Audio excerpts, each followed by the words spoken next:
Bonjour Rima Abdulmalak. Bonjour. La fête de la musique a déjà commencé pour les leftos, on l'a vu ce matin sur l'antenne d'LCI au marché de Rungis.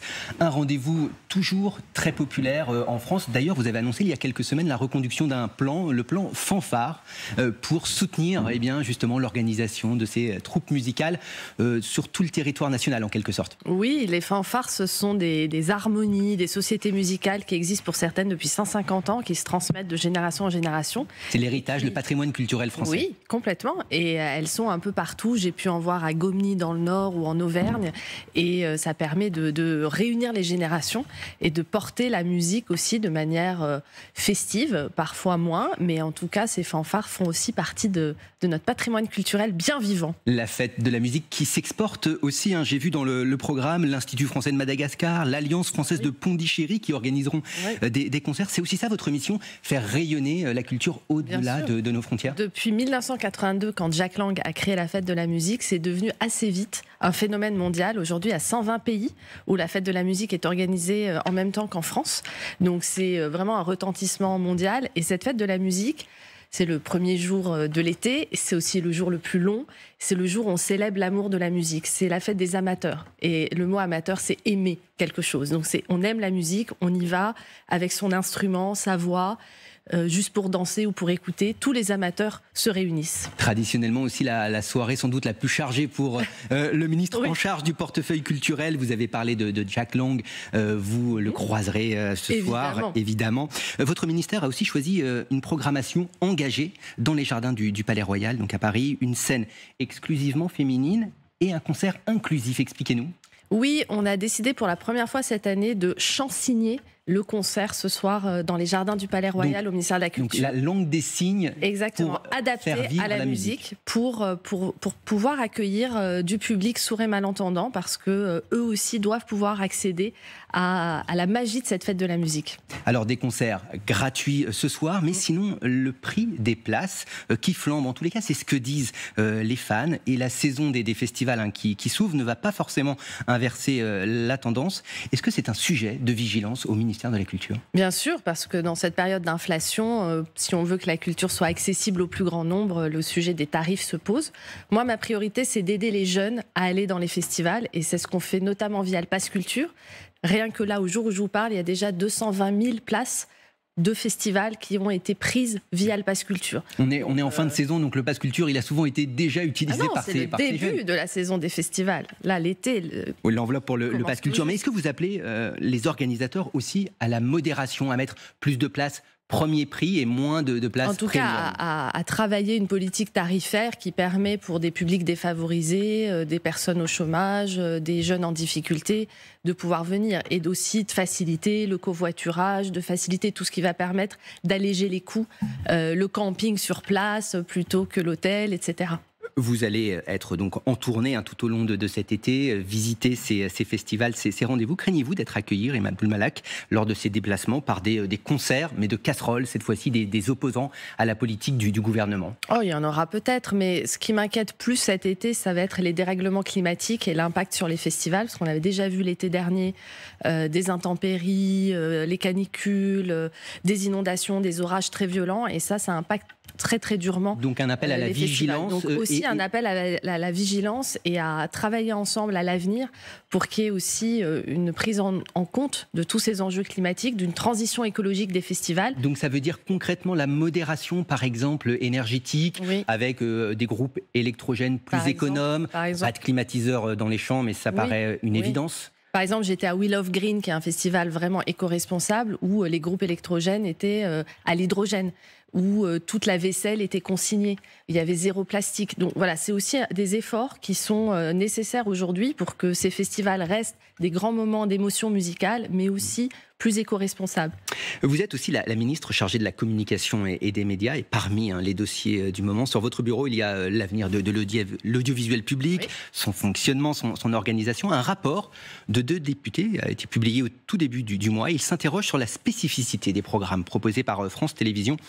En résumé, il n'y aurait pas assez de différence avec les programmes proposés par les chaînes privées. Est-ce que vous partagez ce constat ? Je trouve que c'est un rapport important pour poser ces questions justement et créer un débat sur ça veut dire quoi une mission de service public quand on est un audiovisuel public, des chaînes publiques, quelles sont nos missions publiques et c'est tout l'objet en ce moment des discussions que nous avons avec ces entreprises pour établir leurs objectifs sur 5 ans en tant qu'État actionnaire et parmi ces objectifs, par exemple la proximité, être au plus proche de l'information locale avec France 3, France Bleu par exemple, c'est une vraie différenciation pour le service public. Mais il y a aussi l'action de la publicité. Aujourd'hui, la publicité, alors on va y venir exemple, sur la publicité, mais peut-être un mot encore sur cette différenciation de l'offre pour les téléspectateurs sur le service public. Effectivement, ça figure dans le cahier des charges. Seriez-vous favorable à des obligations de pluralité, de diversité par chaîne au sein du service public et non plus au global, entre guillemets ? C'est un débat qui se pose. En fait, depuis que France Télévisions est devenu un groupe en 2009, ce sont des obligations pour le groupe. Et c'est vrai que chaque chaîne a aussi son identité, sa spécificité. France 4 pour le jeune public et pour la culture avec Culture Box. Oui, France 5 a d'autres programmes. Donc c'est compliqué aussi de trop compartimenter parce qu'il y a des enjeux qui sont globaux pour le service public. C'est compliqué, mais vous ne fermez pas la porte en tous les cas. Vous avez effectivement évoqué ce sujet du financement de l'audiovisuel public et les auteurs du rapport parlementaire estiment que dans un marché tendu de la publicité, avec aussi la concurrence de nouveaux acteurs, on pense aux plateformes par exemple, eh bien, il faut garantir le financement et qu'il ne repose plus sur les revenus publicitaires, comme c'est encore en partie le cas, notamment après 20h. Est-ce que vous étudiez cette piste, la fin totale de la publicité sur les antennes ? Alors, moi, j'y suis pas favorable. Je pense qu'on a aujourd'hui un bon équilibre. On a une part limitée, circonscrite de la publicité pour l'audiovisuel public, qui ne capte pas les recettes des chaînes privées. Aujourd'hui, la vraie concurrence pour les chaînes privées en matière de publicité, c'est véritablement les plateformes, vous l'avez dit, elles captent quasiment 90% du marché publicitaire, les GAFAM. Et donc, je pense qu'on a un bon statu quo qu'il faut préserver aujourd'hui. En tout cas, c'est ma position, donc, en tous les cas, mais le débat peut se poser au Parlement. Et il y aura peut-être l'examen d'une proposition de loi. Elle a été en tous les cas adoptée au Sénat.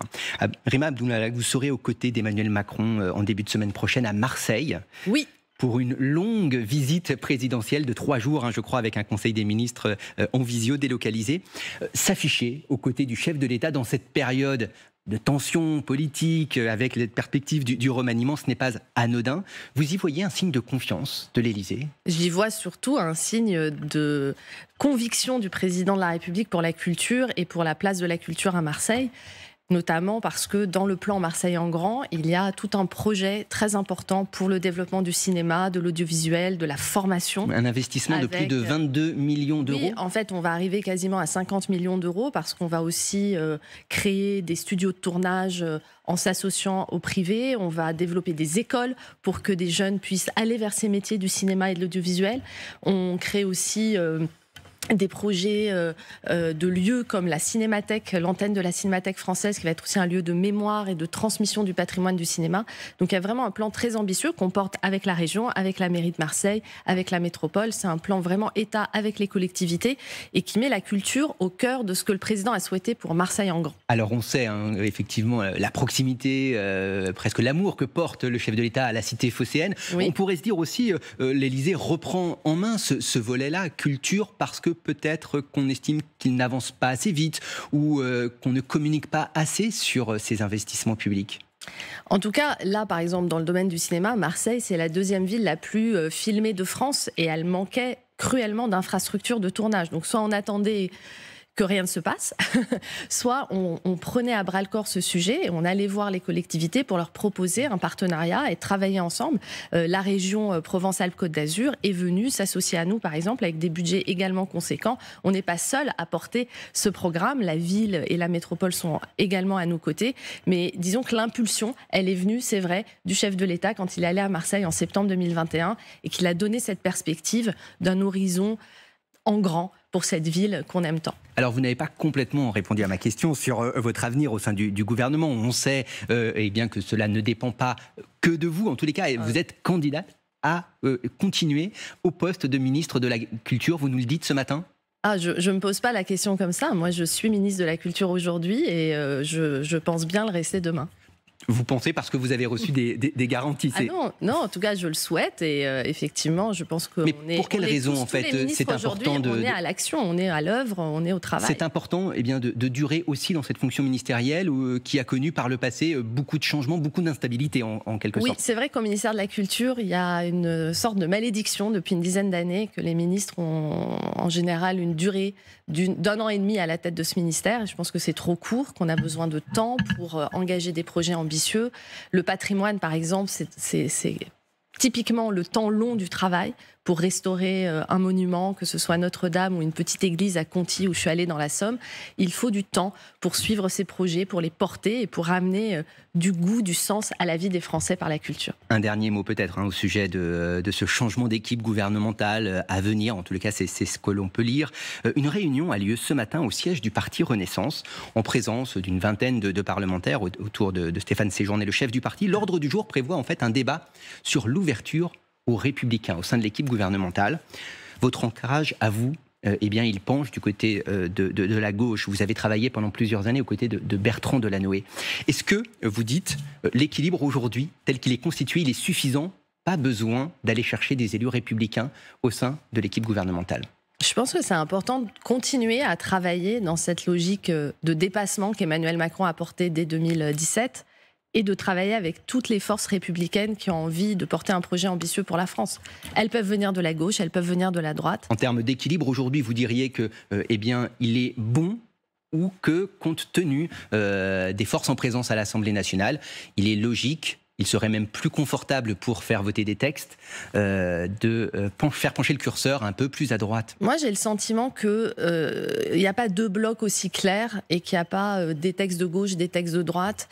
Il y a une logique d'ambition sur laquelle on peut se retrouver à différentes sensibilités politiques, sur certains textes plus facilement que d'autres peut-être, mais en tout cas, par exemple, la nécessité d'une alliance aujourd'hui avec les LR qui de toute façon ne la souhaitent pas visiblement, c'est pas forcément la seule option possible, puisque ça fait un an qu'on travaille, qu'on passe des lois, qu'on avance sur des chantiers, et tous ne sont pas législatifs, avec ce dépassement qui permet de fédérer des personnalités de différentes sensibilités politiques. Vous seriez à l'aise, vous imaginez poursuivre votre mission avec un Premier ministre, les Républicains?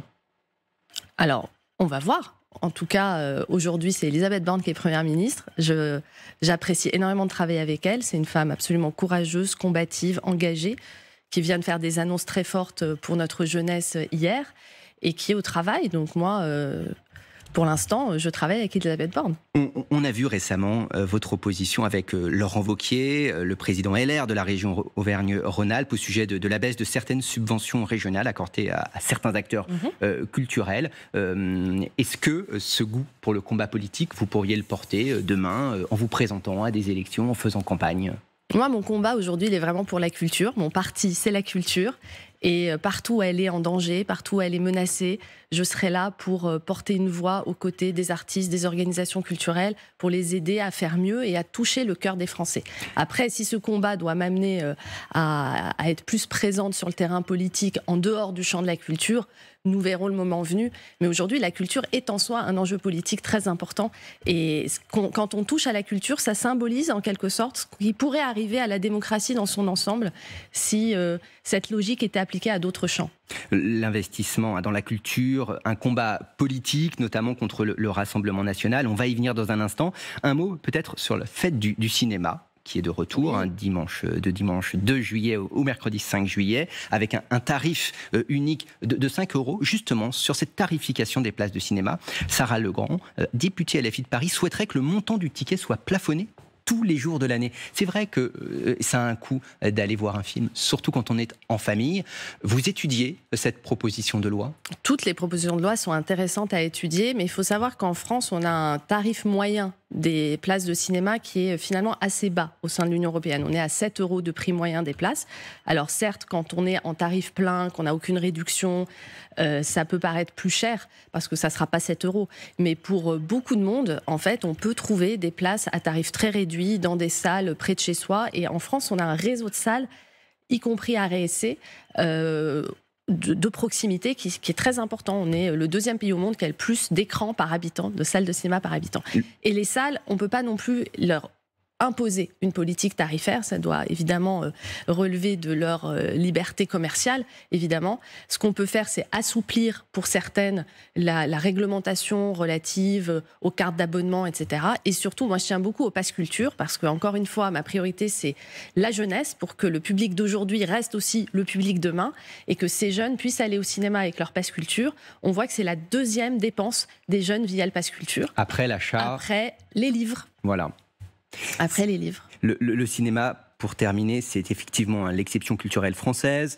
Au Festival de Cannes, vous avez alerté sur les menaces concernant la liberté d'expression et de création. Si par malheur, avez-vous dit, le RN arrivait au pouvoir.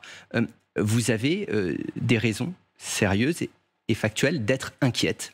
Oui, parce que j'ai pu voir ces derniers mois que des députés du Rassemblement national plaidaient pour que les aides du Centre national du cinéma soient limitées à des films qui font la promotion de l'histoire de la France.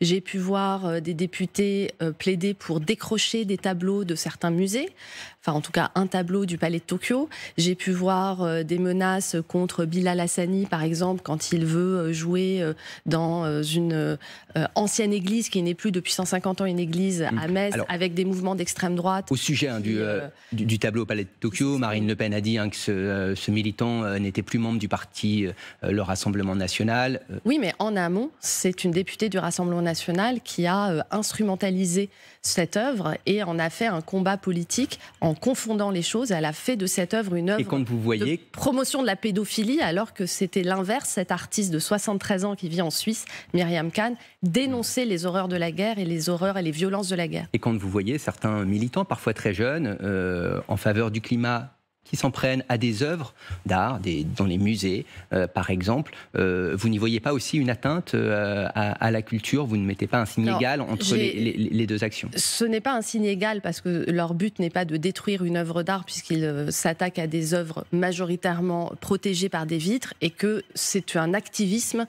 que je ne cautionne pas du tout, parce que je pense que ça ne sert en rien à la cause du climat d'aller asperger de soupe un tableau dans un musée. Nous avons renforcé la sécurité et la vigilance dans les musées. Ça n'est pas encore arrivé en France, à part une fois devant la collection Pinault sur une œuvre qui était à l'extérieur, une sculpture de Charles Ray. Et à chaque fois, j'ai dénoncé ces actes d'éco-vandalisme, parce que je ne crois pas que ça sert la cause climatique. Votre combat contre le Rassemblement national, on l'entend bien ce matin. Est-ce que l'investissement public de l'État à Villers-Cotterêts dans la rénovation du château, c'est aussi un investissement, je dirais, politique et culturel, bien sûr? Bien sûr, Villers-Cotterêts, c'est la ville de naissance d'Alexandre Dumas, c'est la ville où François Ier a signé cette célèbre ordonnance de Villers-Cotterêts qui a eu comme impact l'importance du français comme langue de la nation. Et le château de la ville doit devenir la cité internationale de la francophonie. Voilà, ça va être en septembre l'inauguration de ce nouveau lieu culturel qui sera aussi un projet éducatif, un projet de réaménagement du territoire, d'attractivité de ce territoire dans l'Aisne, dans le nord de la France, en Picardie. Et c'est un lieu où on verra des spectacles, des concerts, des déambulations littéraires. Vous avez sans doute lu l'article consacré à ce château et à la rénovation de ce château dans l'hebdomadaire L'Express, une folie présidentielle à 200 millions d'euros, écrit le journaliste. Mais le coût du patrimoine, c'est un investissement pour l'avenir. Restaurer nos pierres, c'est plus que des pierres, c'est restaurer une histoire, dans un contexte de refaire vivre une histoire. De baisse de la dépense, on vous demande aussi de faire des économies. Le patrimoine, véritablement, c'est un investissement parce que pour l'avenir, c'est la force aussi de notre pays d'avoir su préserver tout ce qui fait la richesse de notre histoire. Mais vous avez reçu votre lettre de cadrage d'Elisabeth Borne dans la perspective du budget 2024. Vous devez faire 5% d'économies. Nous devons tous trouver des marges de manœuvre dans notre budget, notamment en grande partie pour financer la transition écologique. C'est pour moi très important de chercher des marges pour pouvoir ensuite engager par exemple des travaux. Au musée d'Orsay, on a remplacé les ampoules par des LED. On a gagné 1/3 sur les factures d'énergie. Donc c'est aussi vertueux à terme, non seulement sur un plan éco-responsable, mais aussi pour faire des économies. On entend votre ambition, notamment pour la rénovation du patrimoine. Et pourtant, on lit que vous lancez une collecte de dons, une souscription publique en faveur de la préservation du village martyr d'Oradour-sur-Glane. Ça veut dire que l'État n'a plus les moyens seul de faire face à cette dépense et il faut aller chercher des financements de particuliers ou de privés? Nous le faisons. Nous sommes aux côtés de ce village depuis 1946. L'État a la charge de l'entretien et de la préservation de ses vestiges, de ce village martyr où il y a eu vraiment un massacre atroce pendant la Seconde Guerre mondiale. Et on doit aujourd'hui, forcément, ces ruines se dégradent et on doit s'associer, les citoyens et l'État ensemble, pour porter l'avenir de la restauration de ce site. Donc on a, avec la Fondation du patrimoine, lancé il y a quelques jours une collecte et on vise... Donc un financement participatif, mais ça veut dire avec des contreparties, par exemple, données aux particuliers? La défiscalisation, forcément.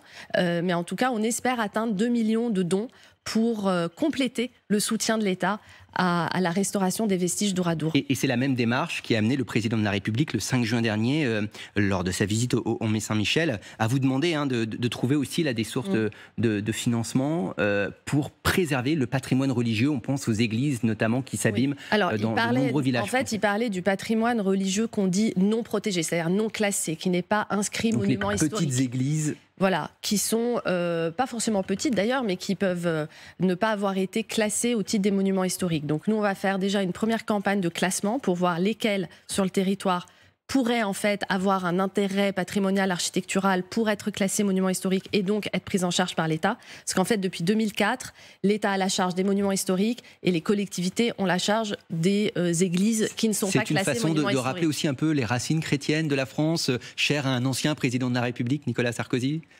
Le patrimoine, c'est au-delà de nos racines chrétiennes, ce sont nos paysages, c'est un rapport à notre histoire, qu'on soit croyant ou non. L'importance d'une église au cœur de son village, c'est quelque chose auquel les Français sont attachés. Et ça dépasse la religion. Lors des journées du patrimoine, culturel. Avec des annonces que vous ferez lors des journées du patrimoine sur... oui, nous y travaillons avec Gérald Darmanin, qui est aussi, en tant que ministre de l'Intérieur, ministre en charge des cultes. Et nous travaillons aussi avec la Fondation du patrimoine pour trouver des solutions, pour être aux côtés des communes, notamment de moins de 10 000 habitants. C'est l'objectif que nous a fixé le président de la République, les communes les plus fragiles, pour soutenir leur patrimoine non classé monument historique. Merci beaucoup Rima Abdul-Malak d'être venue sur le plateau d'LCI. On va vous laisser maintenant vivre cette fête de la musique tout de suite sur LCI. C'est le temps de l'info avec Elisabeth Martichoux et ses invités.